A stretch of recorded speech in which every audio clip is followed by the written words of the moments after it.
What's up, ladies and gents? So welcome to our Top Plays Teamwork Edition, episode number 3. This episode features a combination of plays from the World Championship as well as plays submitted by you guys. Our first play comes from a grand final match between SKT and Royal. At the beginning, Sona gets caught with a hook and Vayne springs into action, getting on Corki and knocking him away.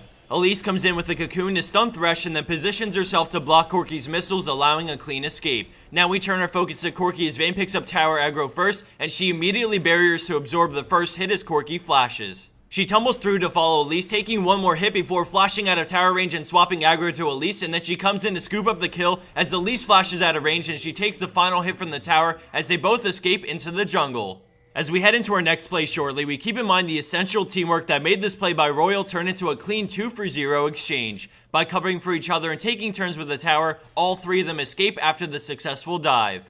In this next play, we see a similar scenario bottom lane as Elise emerges for the gank, and at the same time the enemy Blitz lands the hook on Nami. Thanks to the threat from Elise, the enemy bot lane tries to run, but Elise grabs the kill on Blitz as the tower dive begins. Elise takes the tower first as she falls through on the enemy Varus and finishes him off, but now she's in a whole lot of trouble as she repels into the air. Being completely alone, the end of her repel means death, but Tristana quickly realizes this and leaves no spider behind as she rocket jumps into range split seconds before the repel ends, taking aggro and allowing Elise to escape.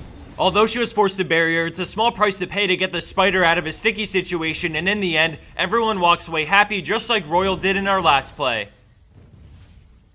Our second set of plays start off with a semifinals game between Fnatic and Royal, and getting right into the action, we see Uzi go down on Caitlyn, leaving Elise in a 1v2. Using Repel, she sticks to Leona, and right when it looks like she might get away, Venomous Bite plus a flash secure the kill and her escape. With Annie moving in quick, Varus turns around to deal with her, but she unleashes tons of damage, forcing him to barrier, but the damage is not quite enough until a max range cocoon from Elise chain stuns him, allowing Annie to get the kill. Although Elise was incredibly low after her getaway, she came back when it mattered and at the best possible time to enable her support to get a crucial kill in this game. After jumping out of range of Jarvan's auto attack thanks to some brilliant mechanics, Elise gets away, but this time for good. Synergy and trust are essential in any professional team, but now we're going to switch gears to a submitted play and take a look at how the same teamwork can shine through in a different scenario. Right from the start, we see Shen make his getaway through the jungle, but Zac won't be let off the hook that easy. Xin Zhao keeps the chase alive as he stays on Zac, bringing him lower and lower until finally he starts to close in on him for the final time, popping his passive. Just like Elise came in to help when it mattered the most, we look at Shen who got away earlier and healed up just to start teleporting back to Zac's glob, making it immune to damage. Zac revives and immediately they both CC whoever they can, allowing them time to kill Cho'Gath and for Shen to ult Zac as he gets hit by Crescent Sweep, making sure to keep him alive no matter what. After Shen got away, he immediately recalled back so that he could be there for his teammate when he needed help the most. Just like Elise came back to secure the kill for Annie, Shen didn't abandon Zac, and because of that, they pick up the turnaround double. And for our third set of plays, we start things off with a quarterfinal matchup between Gamania Bears and SK Telecom T1. The key thing we're looking at in this play is how SKT's frontline set up a perfect team fight for the rest of their team. Renekton works his way into the fight with his ultimate up as we see Tidal Wave follow many players on the enemy team and force Shyvana to split from them as Vi comes in with her Q on 2, straight into an ultimate on Varus as Piglet on Caitlyn sits safely in the back, hammering away at the enemy team. She picks up an easy kill on Varus and continues her rampage as she remains untouched and completely safe behind her tanks. While this was going on, Ahri and Nami dealt with the Shyvana who was forced away from her team. By having such a strong and offensive front line as well as splitting the enemy team's main tank away from the rest of her team, both of SKT's carries were free to rain havoc on the enemy team.